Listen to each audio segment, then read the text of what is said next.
Shalom, shalom à toutes les épouses de Christ. Mon nom est Douce Colombe Koulia. Que la paix du Seigneur Jésus-Christ soit avec vous. Amen. Alors aujourd'hui, nous allons regarder ensemble une prière pour accepter le Seigneur Jésus dans sa vie. Quand je me suis convertie, j'étais âgée de 19 ans quand j'ai quitté la sorcellerie et la prière qui m'avait été demandée de faire, ça a été fait dans une salle de classe du Cégep Bois de Boulogne. Moi, je vous l'ai dit, je nomme les places, j'ai rien à cacher. Aïe.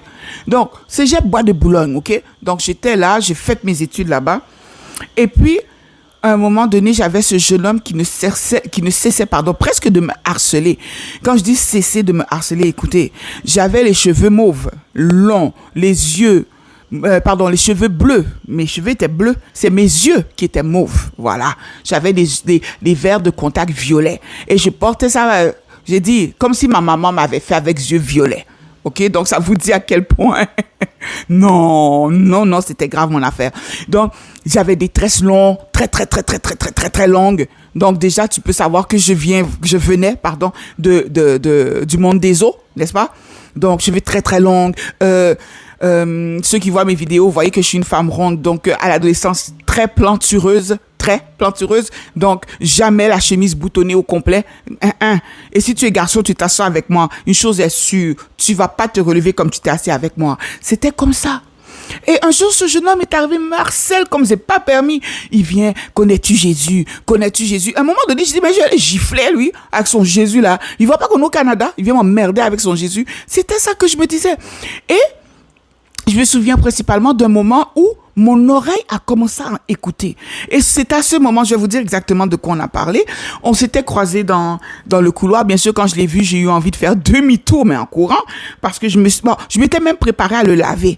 Parce que, Dieu sait que j'avais la langue très sale à l'époque.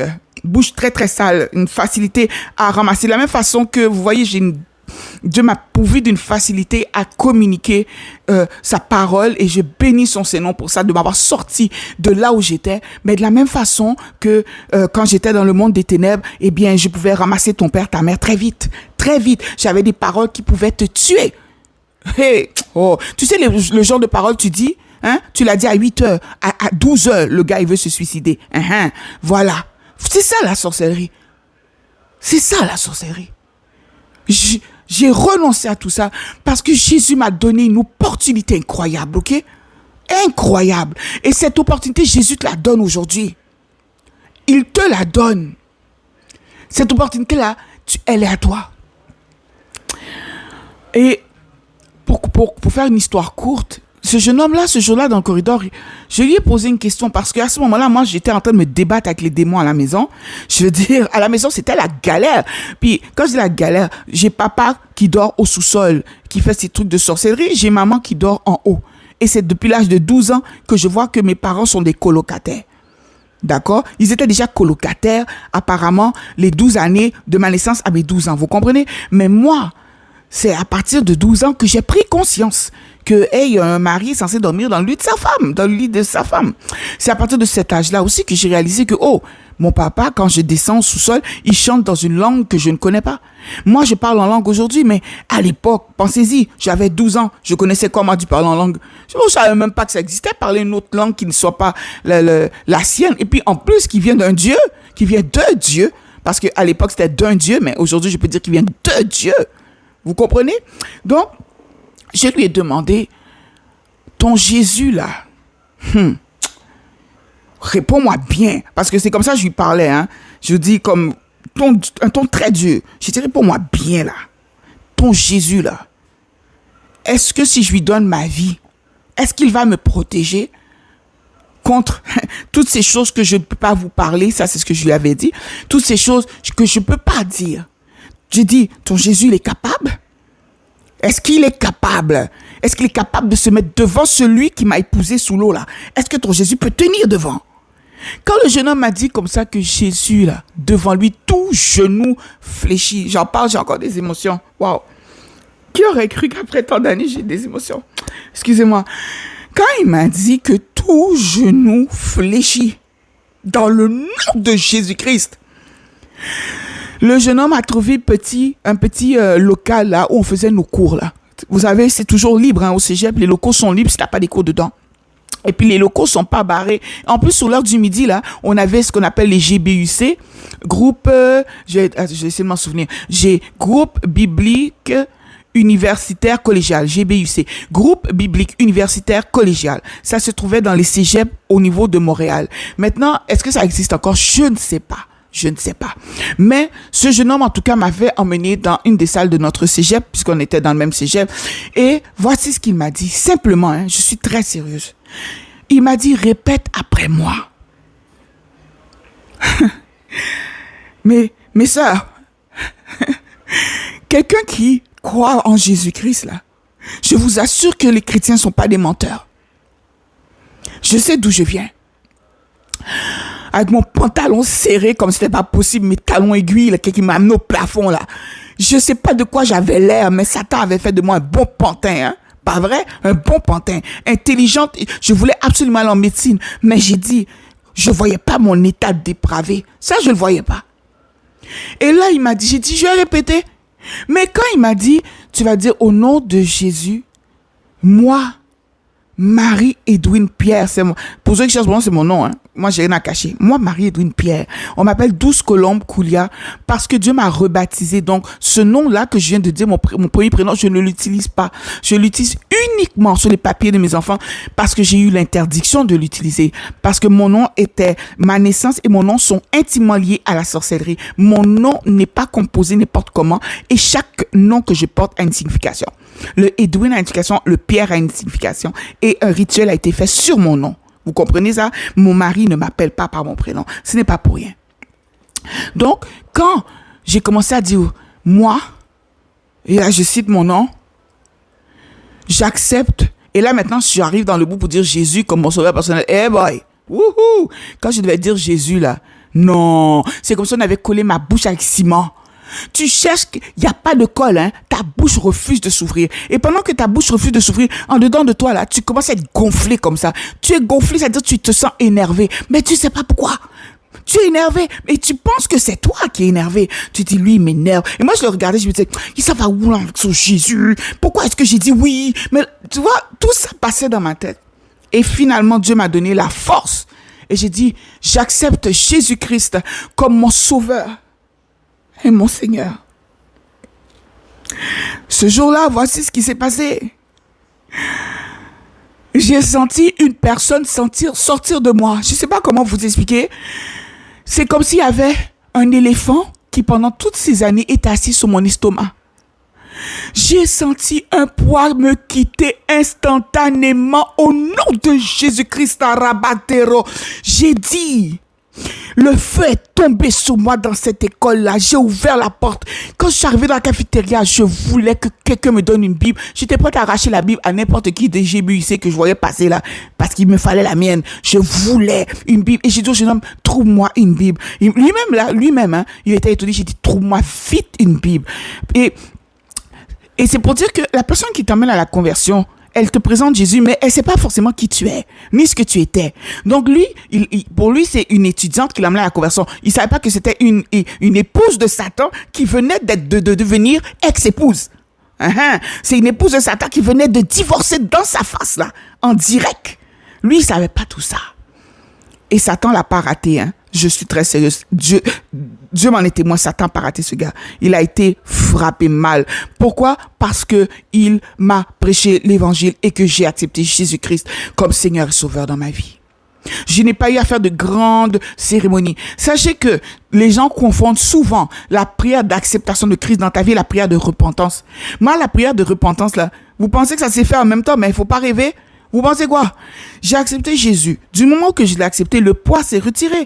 Donc, j'ai commencé soudainement à voir clair. Quand je me regardais dans le miroir, j'ai fait, mais pourquoi j'ai des yeux violets? Dieu m'a pas créé avec des yeux violets. J'ai commencé à enlever ça. Pourquoi j'ai des cheveux aux fesses? C'est quoi ça même? Est-ce que Dieu a créé qu'un nez calon? J'ai enlevé. Donc, c'est comme ça que le Seigneur m'a dépouillé. Et bien sûr, comme je vous ai dit après dans mes témoignages, le diable a tout fait pour ramener Perruque et tout ça. C'est après ça que Perruque a essayé de se réintroduire pendant que j'étais dans la chrétienté. Vous comprenez? Donc, je viens de vous dire que si tu as l'habitude d'écouter ma chaîne, ok? puis que tu crois que ce que je te dis, c'est la vérité. J'ai dit, moi, je vais fuir devant personne. Ce que j'ai dit, c'est ça, point barre. Je sais qui je suis, je sais d'où je viens. C'est mon témoignage. La parole de Dieu est claire. Ils l'ont vécu à cause de 2 choses.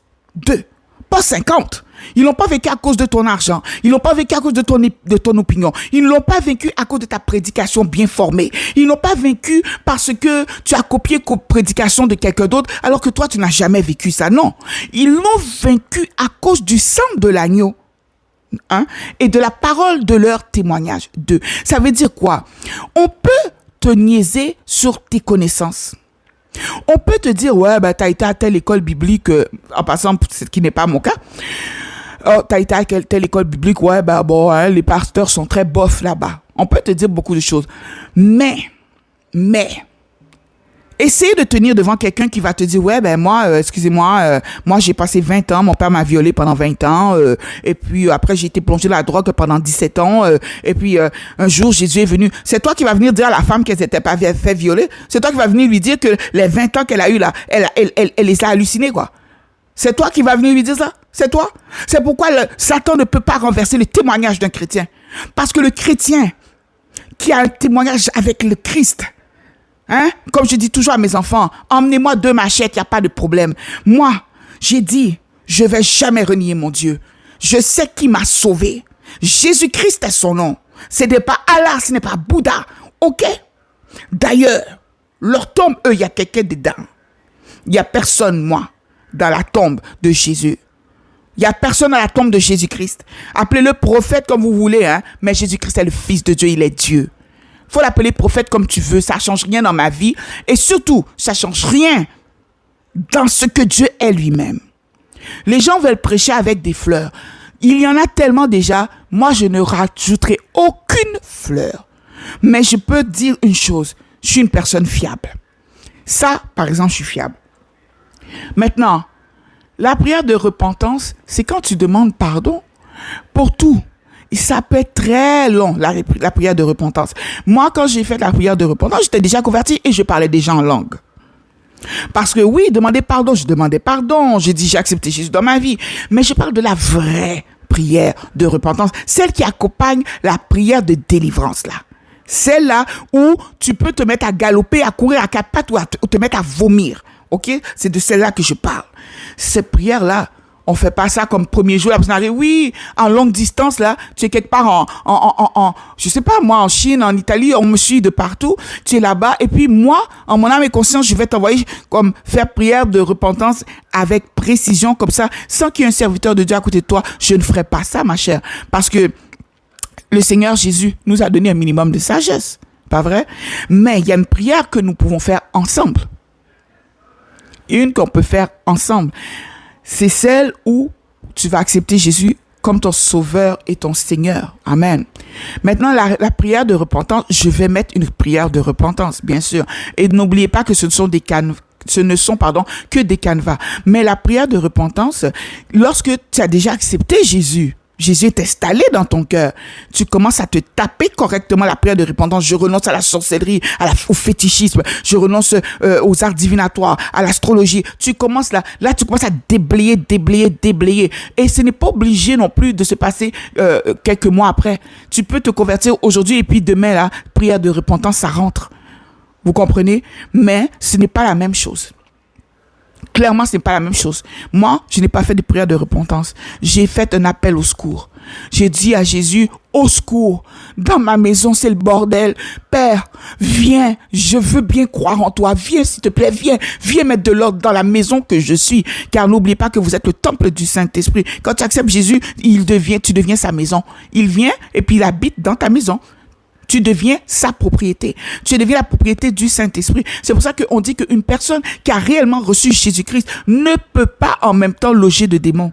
Tu peux être influencé par les démons, mais tu ne peux pas le loger. Comme si Dieu pouvait s'asseoir avec des démons à côté de lui sur le trône de ton cœur. Jésus s'assoit sur le trône de ton cœur. Quand tu auras fait cette prière et que Christ sera assis sur le trône de ton cœur, là maintenant, nous allons entamer la repentance. Puis j'ai dit la repentance avec délivrance en profondeur. Chaque personne a sa manière de faire. Beaucoup de gens se basent sur des livres théologiques qu'ils ont lus. Il n'y a pas de souci. Je n'ai aucun problème avec ça. Je respecte beaucoup les serviteurs de Dieu. D'ailleurs, ce serait vraiment pas une bonne chose parce que j'en ai épousé un. Donc, cependant, moi, j'enseigne tel que le Saint-Esprit me dit d'enseigner. Je n'enseigne pas en fonction des livres. J'enseigne en fonction de la parole de Dieu. C'est la parole de Dieu qui m'intéresse. Et en fonction de ce que l'Éternel me révèle. Et en fonction aussi de mon propre témoignage qui a beaucoup de détails. Alors, pour celles qui sont là pour la première fois, ou ceux, parce que tu peux aussi être un homme qui n'a pas encore accepté Jésus dans ta vie, nous allons entrer en prière ensemble. Vous allez voir que ce n'est pas une prière qui est longue, parce que Jésus n'a pas besoin de long blabla pour entrer. Il a dit de juste l'inviter.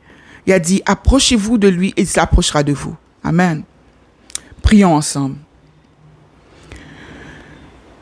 Seigneur Jésus, je crois que tu es mort à la croix et que tu as versé ton sang pour que je sois sauvé. Je crois que tu es ressuscité des morts, que tu es remonté aux cieux et que tu vas revenir sur terre. Jésus-Christ, je suis pécheur, je suis pécheresse. Pardonne-moi mes péchés. Purifie-moi maintenant par ton sang précieux.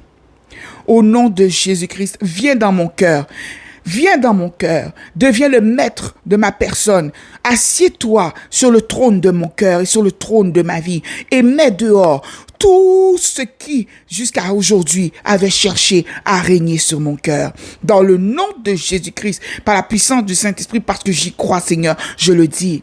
Seigneur, Jésus, je te donne ma vie. Et je te reçois maintenant comme mon Sauveur, mon Seigneur et mon Dieu.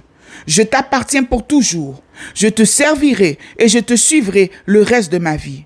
À partir de maintenant, je n'appartiens qu'à toi et à toi seul. Seigneur, je renonce à ce monde.